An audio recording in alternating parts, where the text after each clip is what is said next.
नमस्कार दोस्तों, मैं एजाज खान स्वागत करता हूं आपका इस स्पर्धालय एकेडमी के ऑफिशियल यूट्यूब चैनल पर। पॉलिटी की सीरीज में हम फिर आज एक नए टॉपिक के साथ हाजिर हुए हैं। जी हां, नया टॉपिक है आपका लोकसभा। तो देखिए, लोकसभा एक महत्वपूर्ण टॉपिक है और लोकसभा में से प्रश्न हमेशा मालूम किए जाते हैं। लोकसभा जो है हमारा संसद का एक हिस्सा है, संसद का एक भाग है। संसद के 3 भाग होते हैं। संसद के 3 भाग होते हैं। पहला भाग जो होता है लोकसभा होता है, दूसरा भाग जो होता है राज्यसभा होता है, तीसरा भाग जो होता है राष्ट्रपति होता है। तो क्वेश्चन ये आ जाए, निम्नलिखित में से संसद के कितने भाग हैं या कौन से भाग हैं? तो पहला भाग संसद का लोकसभा, दूसरा भाग संसद का राज्यसभा, तीसरा भाग लोकसभा का राष्ट्रपति। तो हम क्या करेंगे, अलग अलग वीडियो में लोकसभा को अलग वीडियो में पढ़ेंगे, राज्यसभा को अलग वीडियो में पढ़ेंगे और राष्ट्रपति को अलग वीडियो में पढ़ेंगे। तो आइए हम सबसे पहले संसद की इस कड़ी में संसद के ही हिस्से लोकसभा को पढ़ते हैं।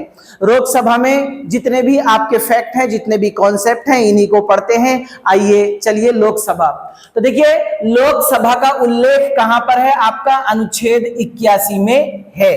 कहां पर है? लोकसभा का उल्लेख अनुच्छेद 81 में है।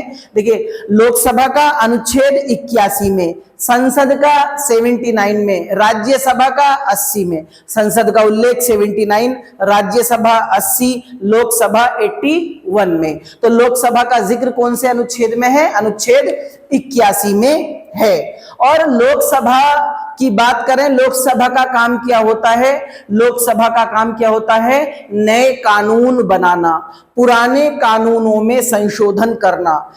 ठीक है, कानून निर्माण, विधि निर्माण का जो कार्य होता है संसद का होता है। दूसरा, पुराने कोई भी कानून हो या संसद में संशोधन की आवश्यकता हो तो भी हमारी संसद से होते हैं। ठीक है, इसके पश्चात अगर हम बात करते हैं लोकसभा किन अन्य नामों से जानी जाती है? लोकसभा किस अन्य नाम से जानी जाती है? निम्न सदन के नाम से जानी जाती है।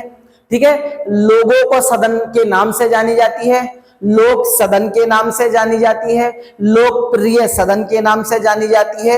ठीक है, तो लोकसभा निम्न सदन के नाम से जानी जाती है। कई एक बार ऐसा प्रश्न आ जाता है कि लोकसभा को किन अन्य नामों से जाना जाता है? तो पहला नाम क्या है आपका? निम्न सदन। दूसरा नाम क्या है लोकसभा का? जनता का सदन। तीसरा नाम क्या है? लोकप्रिय सदन। और चौथा नाम क्या है? इसको प्रथम सदन भी बोलते हैं। निम्न सदन, जनता का सदन, लोकप्रिय सदन, प्रथम सदन, ये लोकसभा के क्या हैं? आपके अन्य नाम हैं। क्या है आपके? ये लोकसभा के अन्य नाम हैं। और जैसा कि हम जानते हैं, इंग्लैंड की संसदीय परंपरा में 2 हाउस होते हैं, house of lords, house of common. तो भारत की जो लोकसभा है इंग्लैंड के हाउस ऑफ कॉमन के समान होती है और भारत की जो राज्यसभा है वो इंग्लैंड के हाउस ऑफ लॉर्ड के समान होती है। तो प्रश्न ऐसे आया हुआ है कि भारत की जो लोकसभा है इंग्लैंड के किस सदन के समान है? तो हाउस ऑफ कॉमन के समान है। किसके समान है? आपकी हाउस ऑफ कॉमन के समान है। हाउस ऑफ कॉमन, इंग्लैंड की संसद के 2 सदन होते हैं, house of common, house of lord. House of lord England का same as it is Bharat की Rajya Sabha, house of common England का same as it is Bharat की लोकसभा। तो लोकसभा हाउस ऑफ कॉमन के समान जानी जाती है। वर्तमान में कितने सदस्य हैं? वर्तमान में 543 सदस्य हैं। लोकसभा में कितने सदस्य हैं वर्तमान में? 543 सदस्य हैं। 543 थे, लेकिन 2 एंग्लो इंडियन वाले समाप्त कर दिए, तो 543 में से घटकर अब 543 रह गए। तो प्रश्न ऐसे आ जाए कि वर्तमान में लोकसभा में कितने सदस्य हैं? 543 सदस्य हैं। अधिकतम कितने सदस्य हैं? 550 सदस्य हैं। कितने सदस्य हैं? 550 सदस्य हैं। राज्यों से कितने सदस्य आते हैं? 530 सदस्य आते हैं। तो लोकसभा में कहां से आते हैं? राज्यों से 530 सदस्य आते हैं और केंद्र शासित प्रदेशों से 20 सदस्य आते हैं। तो केंद्र शासित प्रदेशों से कितने सदस्य आते हैं? 20 सदस्य आते हैं। एक बार ऐसे प्रश्न आया कि दिल्ली से लोकसभा के कितने सदस्य आते हैं? दिल्ली से लोकसभा के 7 सदस्य आते हैं। कितने आते हैं? दिल्ली से दिल्ली से 7 MP आते हैं काय के, लोकसभा के। एक बार ऐसे प्रश्न मालूम कर लिया गया था। अगर ये मालूम करें केंद्र शासित प्रदेशों से कितने सदस्य आते हैं, 20, ठीक है, और राज्यों से कितने आते हैं, 530। अब हम बात कर लेते हैं जो हमारे 2 सदस्य एंग्लो इंडियन सदस्य समाप्त किया है उनका प्रतिनिधित्व, उनके बारे में देख लेते हैं। तो क्या है, एंग्लो इंडियन का लोकसभा में 2 एंग्लो इंडियन नॉमिनेट होते थे राष्ट्रपति द्वारा, लेकिन उनको 2020 में समाप्त कर दिया 104वें संविधान संशोधन के द्वारा। तो एंग्लो इंडियन का प्रतिनिधित्व कौन से संविधान संशोधन के द्वारा, 104वें संविधान संशोधन के द्वारा। कितनी सीटें थी, 2 सीटें थी जो अब नहीं रही। तो एंग्लो इंडियन का जो प्रतिनिधित्व था वो समाप्त कर दिया। कौन से अनुच्छेद में इनका उल्लेख था, आर्टिकल 331 में था। एंग्लो इंडियन कौन होते हैं, देखिए, ऐसे व्यक्ति जिनके माता या पिता में से एक इंडियन हो और एक इंग्लैंड का हो, तो उनको एंग्लो इंडियन, ऐसी संतानों को एंग्लो इंडियन कहा जाता है।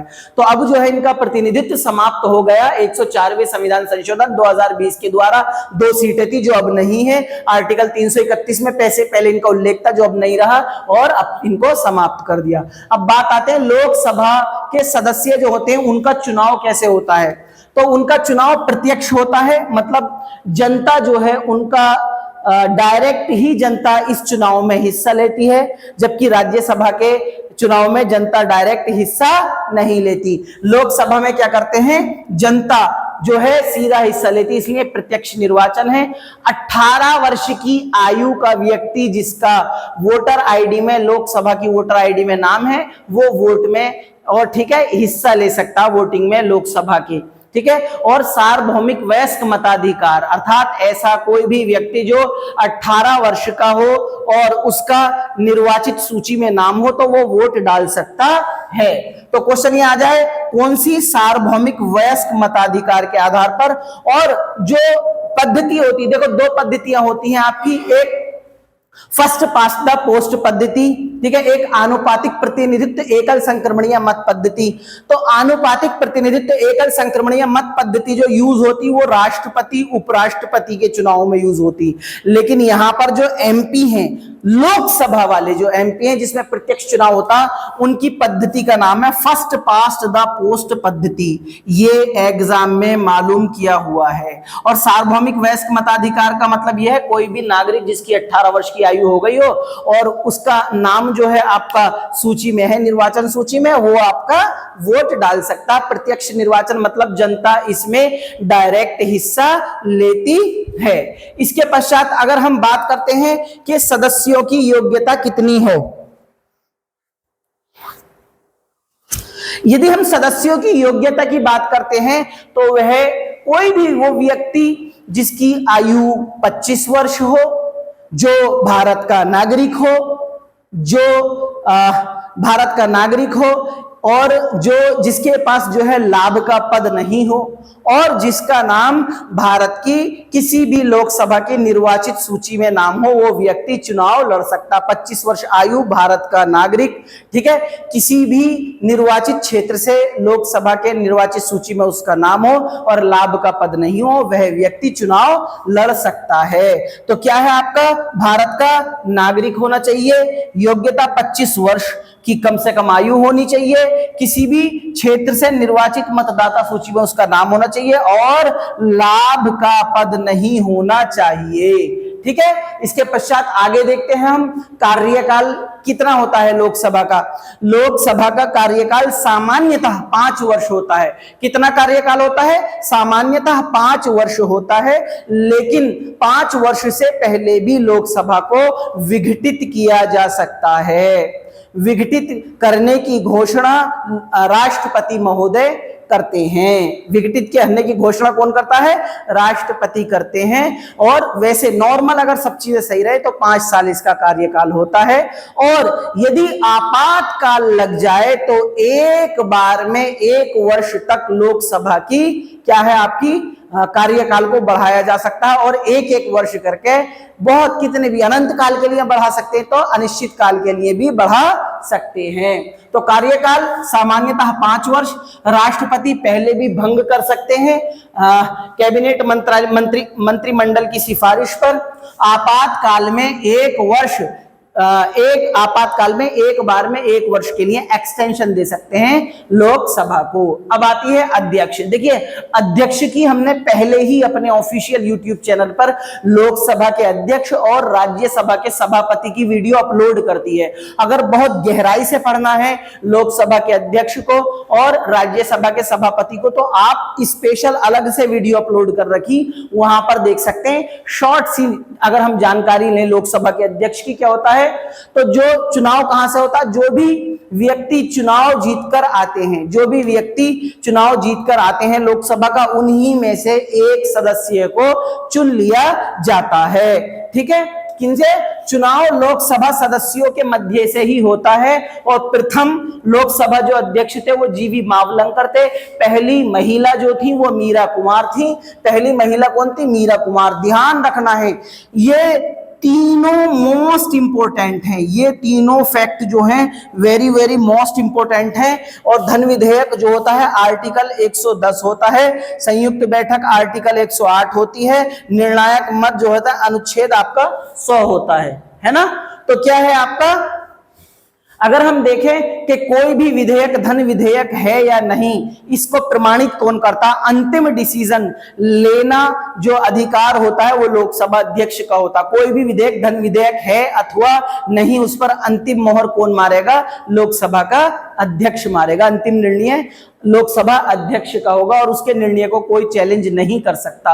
अगली चीज है हमारी संयुक्त बैठक। अगली चीज है हमारी संयुक्त बैठक। कौन बुलाता है? राष्ट्रपति द्वारा बुलाई जाती है, लेकिन अध्यक्षता कौन करता है? संयुक्त बैठक की अध्यक्षता लोकसभा का अध्यक्ष करता। अनुच्छेद 108 में आपकी संयुक्त बैठक का प्रावधान है। तो संयुक्त बैठक या संयुक्त अधिवेशन अनुच्छेद 108 में बुलाई जाती है राष्ट्रपति द्वारा। अध्यक्षता कौन करता है? लोकसभा का अध्यक्ष करता है। और निर्णायक मत का प्रयोग अध्यक्ष क्या करता है? फर्स्ट वोट का प्रयोग नहीं करता, लेकिन अगर किसी भी मुद्दे पर, किसी भी बिल पर अगर टाई हो जाए, पक्ष और विपक्ष में बराबर वोट डल जाए, तब निर्णायक मत का प्रयोग अध्यक्ष करता है। तो अध्यक्ष निर्णायक मत का प्रयोग करता, प्रथम मत का या प्राथमिक मत का प्रयोग नहीं करता। तो चुनाव लोकसभा सदस्यों में से पहला जीवी मावलंकर, पहली महिला मीरा कुमार। धन विधेयक पर अंतिम डिसीजन कौन लेता है? लोकसभा अध्यक्ष लेते हैं। संयुक्त बैठक की अध्यक्षता कौन करते हैं? लोकसभा अध्यक्ष करते हैं। निर्णायक मत का प्रयोग लोकसभा अध्यक्ष करते हैं जब टाई हो जाता है। इसके बाद जो है हम अपने अगले पहलू पर चलते हैं। इसके पश्चात हम अगले पहलू पर चलते हैं लोकसभा की शक्तियां। तो लोकसभा की शक्तियां, बहुत सारी शक्तियां हैं, जैसे कि लोकसभा कानून बनाती है, पुराने जो संविधान में संशोधन करती है, ठीक है, और जी कोई भी धन विधेयक है वो लोकसभा में ही प्रस्तुत किया जाता है, बजट है वो लोकसभा में ही प्रस्तुत किया जाता है, अविश्वास प्रस्ताव पत्र भी आपका लोकसभा में ही प्रस्तुत किया जाता है। तो लोकसभा की शक्तियां बहुत ज्यादा हैं, देख लेते हैं कौन कौन सी। देखो, लोकसभा की पहली शक्ति है कानून बनाना। क्या है आपका? पहली शक्ति कानून बनाना है। दूसरी विधेयक पारित करना। कोई भी आपका विधेयक है वो पारित करना भी संसद का ही, लोकसभा का ही काम होता है। संविधान संशोधन करना, कोई भी संविधान में संशोधन करना तो संविधान संशोधन विधेयक के माध्यम से लोकसभा में संविधान संशोधन होता है। धन विधेयक केवल और केवल लोकसभा में प्रस्तुत किया जा सकता है। धन विधेयक का उल्लेख जो है आपका आर्टिकल 110 में है। तो धन विधेयक क्या लोकसभा में प्रस्तुत किया जा सकता है? हाँ, केवल और केवल धन विधेयक लोकसभा में ही प्रस्तुत किया जाता है। राज्यसभा में धन विधेयक प्रस्तुत नहीं किया जा सकता, और धन विधेयक को लोकसभा में प्रस्तुत करने से पहले राष्ट्रपति की पूर्व अनुमति ले ली जाती है। तो ये शक्ति है लोकसभा की राज्यसभा से ज्यादा, कि धन विधेयक जो है सिर्फ और सिर्फ आपका लोकसभा में ही प्रस्तुत किया जा सकता है। इसके पश्चात बजट जो है आपका, बजट भी आपका लोकसभा में ही पेश किया जाएगा। बजट जो है आपका राज्यसभा में प्रस्तुत नहीं किया जा सकता। तो बजट क्या है आपका? लोकसभा में। धन विधेयक भी आपका लोकसभा में। अच्छा, मान लीजिए लोकसभा ने धन विधेयक को पास कर दिया, फिर वो राज्यसभा में जाएगा। तो राज्यसभा धन विधेयक जो लोकसभा से पास हो गया है उसको केवल और केवल 14 दिन के लिए अपने होल्ड कर सकती है अपने पास। अगर 14 दिन के भीतर राज्यसभा ने धन विधेयक को पारित नहीं किया तो धन विधेयक स्वतः ही ऑटोमेटिकली पास समझा जाएगा। ठीक है, तो बजट भी आपका लोकसभा में प्रस्तुत किया जाता, राज्यसभा में नहीं। धन विधेयक भी आपका लोकसभा में प्रस्तुत किया जाएगा। बजट जो है आपका आर्टिकल जो है 112 में है। तो कहीं पर भी ध्यान रखना है, संविधान में कहीं पर भी बजट शब्द का उपयोग नहीं किया गया है, वार्षिक वित्तीय विवरण का उपयोग किया गया है शब्द का। तो क्वेश्चन ऐसे आ जाए कि बजट शब्द का संविधान में कहां उल्लेख है, तो कहीं पर भी नहीं है। बजट की जगह वार्षिक वित्तीय विवरण है, अनुच्छेद 112। अनुदान मांगे भी जो आपकी अनुदान मांगे जो होती हैं वो भी संसद की लोकसभा द्वारा ही स्वीकृत की जाती हैं। ठीक है, मंत्रिपरिषद सामूहिक रूप से, मंत्रिपरिषद आपका सामूहिक रूप से लोकसभा के प्रति उत्तरदायी होता है। मोस्ट इंपोर्टेंट है क्वेश्चन ये आ जाता कि मंत्रिपरिषद सामूहिक रूप से किसके प्रति उत्तरदायी है, तो उत्तर हो जाएगा लोकसभा के। अगर लोकसभा में किसी एक मंत्री के खिलाफ प्रस्ताव पारित हो गया तो सारा मंत्रिमंडल, सारा मंत्री परिषद बर्खास्त हो जाएगा। इसलिए मंत्रिमंडल और मंत्री परिषद जो है आपका किसके प्रति सामूहिक रूप से उत्तरदायी होता है, सामूहिक रूप से लोकसभा के प्रति उत्तरदायी होता है। अविश्वास प्रस्ताव भी सरकार को गिराने के लिए अविश्वास प्रस्ताव भी आपका लोकसभा में लाया जाता है, लोकसभा में ही प्रस्तुत किया जाता है। अविश्वास प्रस्ताव विपक्ष द्वारा लाया जाता है। अविश्वास प्रस्ताव को लाने के लिए कम से कम 50 प्रस्तावक और 50 अनुमोदकों की आवश्यकता होती है। ये क्वेश्चन मालूम कर लिया है कि आपका अविश्वास प्रस्ताव लाने के लिए कितने प्रस्तावकों की या कितने अनुमोदकों की जरूरत होती है? 50 प्रस्तावक और 50 अनुमोदकों की जरूरत होती है। और अविश्वास प्रस्ताव केवल और केवल आपका लोकसभा में ही लाया जाता है, राज्यसभा में नहीं लाया जा सकता। अगर लोकसभा में अविश्वास प्रस्ताव पास हो गया तो सरकार गिर जाएगी। ठीक है, और क्या है आपका, सरकार लोकसभा में विश्वास खोने पर सरकार गिर जाती। अगर लोकसभा में क्या है आपका विपक्ष द्वारा अविश्वास प्रस्ताव लाया जाता है तो अगर फिर क्या है, अविश्वास प्रस्ताव लाने के बाद जो सरकार होती है, पक्ष जो होता है, उसके एवज में, उसके प्रत्युत्तर में विश्वास प्रस्ताव लाना पड़ता सरकार को। अगर विश्वास प्रस्ताव पारित नहीं हुआ तो सरकार बर्खास्त हो जाती है। इसके पश्चात संसद का या लोकसभा का शून्यकाल क्या होता है? संसद की कार्यवाही का जो पहला घंटा होता है, उमूमन 11 से 12 बजे के बीच जो होता है वो आपका शून्यकाल होता है। 11 से 12 बजे के बीच का जो होता है पहला घंटा कार्यवाही का शून्यकाल होता है। और शून्यकाल में क्या मालूम किए जाते हैं? जो तात्कालिक जनहित के मुद्दे होते हैं, ऐसा कोई मुद्दा जिस पर विलंब ना किया जा सकता और उसको ठंडे बस्ते में नहीं डाला जा सकता, कोई ज्वलंत मुद्दा होता है, तो उस ज्वलंत मुद्दे पर त्वरित चर्चा करने के लिए क्या लाया जाता है? शून्यकाल में उस तो तात्कालिक जनहित के मुद्दे को मालूम किया जाता। और शून्यकाल परंपरा कहां से ली गई है भारतीय संसद में? ये कहीं से नहीं ली गई, ये भारत की स्वयं की अपनी परंपरा है। किसकी है? भारत की स्वयं की अपनी परंपरा। ये इंपॉर्टेंट प्रश्न है कि शून्यकाल की परंपरा भारतीय संसद में कहां से ली गई है? कहीं से भी नहीं ली गई, न इंग्लैंड से, न अमेरिका से, न फ्रांस से, कहीं से नहीं। भारत की खुद की स्वयं की परंपरा है शून्यकाल, और संविधान में इसका उल्लेख कहीं पर भी नहीं है। परंपराओं के आधार पर शून्यकाल बना है। अगली चीज है आपकी गण पूर्ति। अगली चीज है आपकी क्या है? गण पूर्ति। गण पूर्ति क्या होता है? लोकसभा की कार्यवाही को चलाने के लिए निम्नतम सदस्य, जितने निम्नतम सदस्यों की संख्या की आवश्यकता होती है, उन निम्नतम सदस्यों की संख्या को ही गणपूर्ति कहते हैं। तो गणपूर्ति कितनी होती है? लोकसभा में टोटल जितने सदस्य होते हैं उनका 1/10वां भाग, उनका 1/10वां भाग जो होता है, ठीक है, 1/10वां भाग जो होता है आपका, 1/10वां भाग जो होता है आपका, वो गणपूर्ति होती है। ठीक है, एक बार मैं फिर बतला रहा हूं। गणपूर्ति क्या होता है आपका? जितने भी आपके लोकसभा में टोटल सदस्य होते हैं, उन टोटल सदस्यों का 1/10 संख्या 10वां भाग जो होता है वो गणपूर्ति होता है। जैसे कि आपका 543 वर्तमान में लोकसभा में सदस्य हैं, 10 से डिवाइड करेंगे तो लगभग 55 सदस्य लोकसभा को चलाने के लिए चाहिए। अगर 55 सदस्य लोकसभा में नहीं बैठे उस दिन कार्यवाही नहीं चल सकती। इसके बाद हम अपनी आगे चलते हैं लोकसभा में। अगले पहलू में हम देखते हैं लोकसभा में प्रश्नों के प्रकार। मुख्यतः 3 टाइप के प्रश्न होते हैं, तारांकित प्रश्न, अतारांकित प्रश्न और अल्प सूचना वाले प्रश्न। तो मोस्टली जो प्रश्न मालूम किया जाता है तारांकित और अतारांकित प्रश्नों से, ठीक है, तारांकित और अतारांकित प्रश्नों से आपका परीक्षाओं में मालूम किया जाता है। तो सबसे पहले देख लेते हैं कि तारांकित प्रश्न क्या होता है, अतारांकित प्रश्न क्या होता है। कोई भी प्रश्न जो होता है तारांकित है या अतारांकित है, किस कैटेगरी में डाला जाएगा, तारांकित में, अतारांकित में, ये डिसीजन लोकसभा का अध्यक्ष करते हैं। तो सबसे पहले देख लेते हैं तारांकित प्रश्न क्या होता।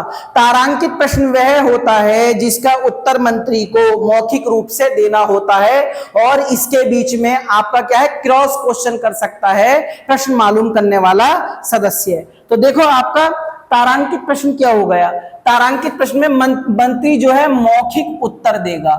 कैसा उत्तर देगा, ध्यान से बस मौखिक उत्तर देगा।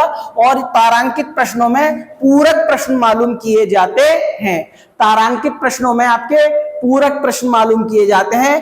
अतारांकित प्रश्नों में मंत्री लिखित उत्तर देगा, बस लिखित, मौखिक, पूरक और पूरक नहीं, इसमें पूरक प्रश्न नहीं मालूम किए जा सकते अतारांकित में, ये याद रखना। यही 4, इधर मौखिक प्रश्न मालूम किए जा सकते हैं, पूरक मालूम किए जा सकते हैं, लिखित उत्तर देता है। इधर जो है आपका पूरक प्रश्न नहीं मालूम किए जा सकते सदस्य द्वारा। यही आपकी तारांकित अतारांकित की। एक तीसरे प्रकार के होते हैं अल्प सूचना वाले प्रश्न, वो एग्जाम में नहीं मालूम करता, यही मालूम करता है दोनों। अब प्रथम लोकसभा का 2-4 फैक्ट है, देख लेते हैं। प्रथम लोकसभा का गठन 1952 में हुआ था और पहले लोकसभा अध्यक्ष कौन थे, जीवी मावलंकर थे। पहली महिला कौन थी, मीरा कुमार थी, ठीक है। और पहले एसटी समुदाय से कौन थे, आपके पीएम संगमा थे। और कुल सीटें जो हैं एससी की रिजर्व सीट 84 हैं और कुल सीट आरक्षित एसटी के लिए 47 हैं। सबसे ज्यादा एससी की आरक्षित सीट कौन से राज्य से आते हैं, एससी वर्ग की यूपी से आती हैं। और सबसे ज्यादा एसटी वर्ग की, शेड्यूल्ड ट्राइब्स, अनुसूचित जनजातियों की जो आती हैं वो मध्य प्रदेश से आती हैं, ठीक है। तो कुल एसटी सीट 47, एससी आरक्षित 84, सर्वाधिक एससी यूपी से आती है, सर्वाधिक एसटी मध्य प्रदेश से आती हैं। आशा करता हूं ये वीडियो पसंद आई होगी। इसी के साथ अपनी वीडियो को हम समाप्त करते हैं और अंत में आपसे एक रिक्वेस्ट है कि चैनल को सब्सक्राइब कीजिए, बेल आइकन को दबाइए ताकि आपको रेगुलर अपडेट मिलती रहे। और इसके साथ साथ वीडियो को शेयर कीजिए, लाइक कीजिए, कमेंट कीजिए। फिर मिलते हैं एक नई वीडियो में नई ऊर्जा के लिए, नई ऊर्जा के साथ। तब तक के लिए धन्यवाद।